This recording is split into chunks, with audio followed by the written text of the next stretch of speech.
अस्सलाम वालेकुम गाइस। आज मैं जो मूवी एक्सप्लेन करूंगी उसका नाम है the root of the problem. Movie के शुरू में हमें एक आदमी दिखाया जाता है जो कि एक रियल एस्टेट में काम करता है और घर बेचता है। इस आदमी का नाम पॉल है। ये अपना काम अच्छे से नहीं करता, घर में मौजूद बहुत सारे फॉल्ट्स को वो छुपा देता है, मगर इसके कस्टमर्स फिर भी इससे बहुत ज़्यादा खुश है। तभी इनके पास एक कॉल आती है कि पॉल की वाइफ की अंकल की डेथ हो गई। पॉल की वाइफ अपने अंकल से बहुत ज़्यादा प्यार करती थी, उनकी डेथ की वजह से वो बहुत ज़्यादा दुखी हो जाती है। नेक्स्ट सीन में उसके अंकल की इनहेरिटेंस डिस्कस करने के लिए पॉल उनके ऑफिस में आया हुआ है।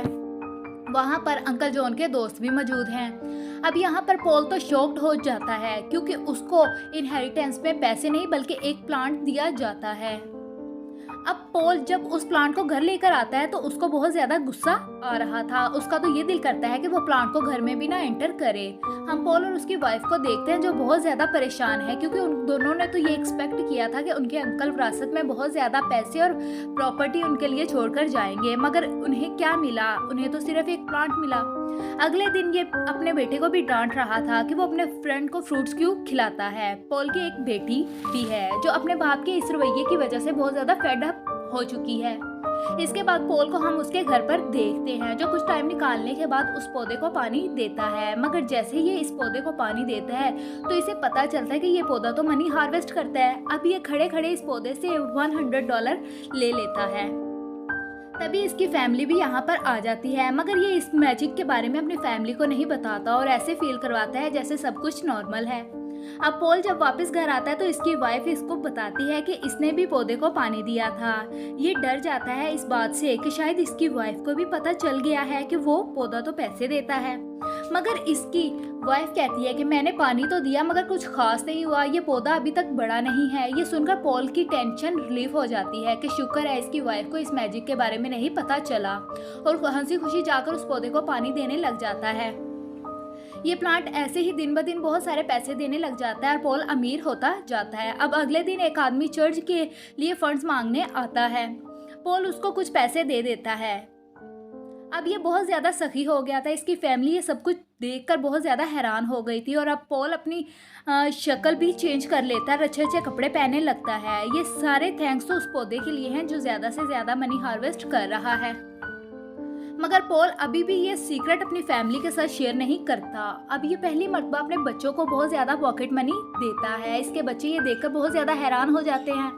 अब उसके बच्चे ये चाहते हैं कि उनके फादर सारी ज़िंदगी उनके साथ ऐसा ही बिहेव करें। अब पॉल दिन ब दिन बहुत ज़्यादा फजूल खर्ची करने लगा था। वो अपने लॉन के लिए एक लॉन मोवर लेता है ताकि वो अपने लॉन का घास काट सके। अब ये एक गाड़ी भी ले लेता है। ये गाड़ी बहुत ज़्यादा महंगी थी जिस पर पॉल की वाइफ को बहुत ज़्यादा गुस्सा आता है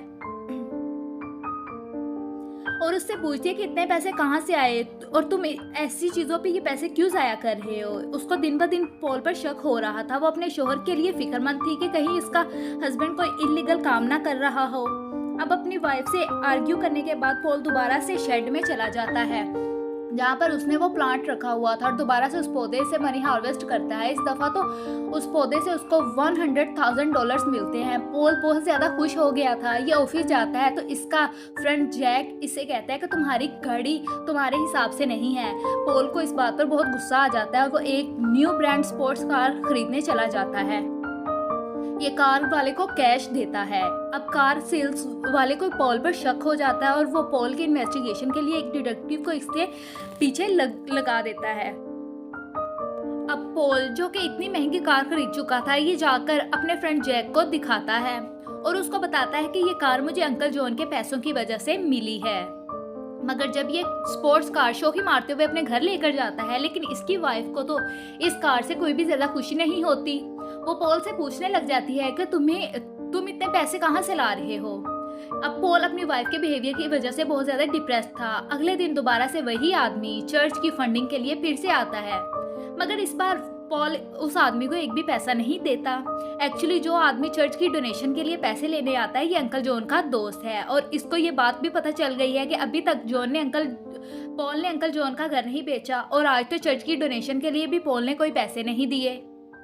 अब पॉल जब घर नहीं होता तो वही डिटेक्टिव पॉल के घर पर आती है और पॉल की वाइफ से इन्वेस्टिगेट करती है कि पॉल कहाँ पर इन्वेस्ट करता है और इसकी इनकम कितनी है। मगर पॉल की वाइफ अपने शोहर को डिफेंड करती है और वो बताती है कि इसका हस्बैंड एक टॉप रियल्टर है जो कि घर बेचकर पैसे कमाता है। अब उसके बाद डिटेक्टिव वहाँ से चले जाते हैं क्योंकि ये पॉल से डायरेक्ट बात करना चाहती थी। और जब उस डिटेक्टिव को पता चलता है कि 1 महीने से पॉल की कोई भी कमाई नहीं हो रही, इसका काम तो सही से नहीं चल रहा, तो उसने इतनी महंगी स्पोर्ट्स कार कैसे खरीदी। अब ये दूर से ही पॉल की एक्टिविटीज को ऑब्जर्व करना शुरू कर देती है। दूसरी तरफ पॉल बहुत ज्यादा परेशान था क्योंकि इसका पौधा पैसे नहीं दे रहा था। और तो और उसकी वाइफ भी उससे रोजाना एक ही सवाल करती थी कि इतने पैसे कहाँ से आ रहे हैं, जिसकी वजह से वो बहुत ज्यादा डिप्रेस्ड हो गया था।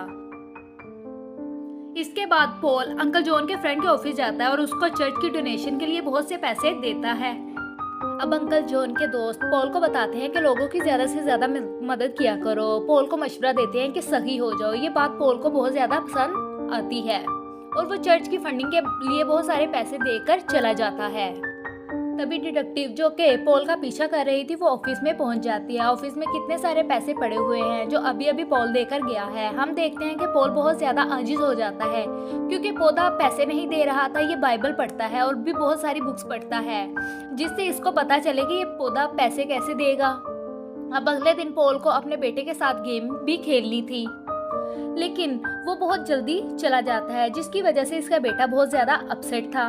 अब पॉल एक कॉफी शॉप पर जाता है और उसी अनएम्प्लॉयड मैन को देखता है तो ये उस आदमी को पैसे देता है। ये आदमी काफी ज्यादा हैरान था कि पहली मर्तबा इस आदमी ने इन्हें पैसे दिए हैं और बिना किसी रीजन के दिए हैं। अब वो डिटेक्टिव जो देख रही थी कि पॉल ने इस आदमी को पैसे दिए हैं और वो इस आदमी को आकर पकड़ लेती है।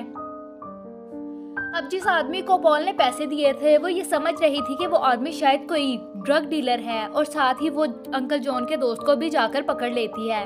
उसे ये लगता है कि ये सब मिलकर इल्लीगल काम कर रहे हैं। अब इसके बाद पॉल अपने दोस्त जैक से मिलने जाता है, जिस पर जब जैक के पास जाता है तो उसकी वाइफ उसको बहुत ज़्यादा कॉल्स करती है, मगर ये अपने वाइफ की सभी कॉल्स को इग्नोर करता है। और पॉल की वाइफ जो कि बहुत ज़्यादा परेशान थी, ये अपनी बेटी के साथ फैक्ट्री आ जाती है, मगर पॉल की बेटी अचानक से उस हॉल में से नीचे गिर जाती है जिसे पॉल ने जैक के साथ मिलकर कवर किया था। इस हॉल में गिरने की वजह से पॉल की बेटी का बाजू टूट जाता है और उसे जल्दी से हॉस्पिटल ले जाया जाता है। जैक पॉल पर बहुत ज्यादा गुस्सा करता है और कहता है कि ये सब कुछ तुम्हारी वजह से हुआ है, मुझे तुम्हारी बात नहीं सुननी चाहिए थी। वो कहता है कि पॉल तुम्हारी गलती है, तुमने सीलिंग को फिक्स नहीं किया और तुमने मुझे भी अपनी बातों में लगा लिया। अब जैक के जाने के बाद जैक की वाइफ की पॉल की वाइफ को कॉल आती है और जो बताती है कि आज पहली मर्तबा जैक को मैंने इतने गुस्से में देखा है। पॉल को अपनी गलती का एहसास हो गया था। ये अपनी वाइफ से माफी मांगता है अपनी गलतियों की। अब अगले दिन पॉल की बेटी हॉस्पिटल से डिस्चार्ज हो जाती है। जैक को भी ये न्यूज़ सुनकर बहुत ज़्यादा खुशी होती है। ये सब लोग मिलकर घर वापस आ जाते हैं, लेकिन पॉल का बेटा अभी भी अपने बाप से नाराज़ है। पॉल अपने बेटे से माफ़ी मांगता है और आखिरकार इसका बेटा इसको माफ़ कर देता है। अब ये सब मिलकर एक हैप्पी लाइफ की शुरुआत करना चाहते हैं, लेकिन तभी वहाँ पे डिटेक्टिव अपने ऑफिसर के साथ आकर पॉल को गिरफ्तार कर लेती है। उसको अभी तक ऐसा लग रहा था कि पॉल किसी इल्लीगल एक्टिविटी में इन्वॉल्व है। जेल में पॉल अंकल जॉन के फ्रेंड से भी मिलता है और साथ ही साथ में उस आदमी को भी मिलता है जिसे इसने पैसे दिए थे। एक्चुअली डिटेक्टिव ने इन सबको अरेस्ट कर लिया था। उसको ऐसा लग रहा था कि शायद ये सब मिले हुए हैं। यहाँ पर पॉल को पता चलता है कि अंकल जॉन के दोस्त को भी उस पौधे के बारे में पता है और यही वो आदमी थे जिन्होंने अंकल जॉन को वो पौधा दिया था।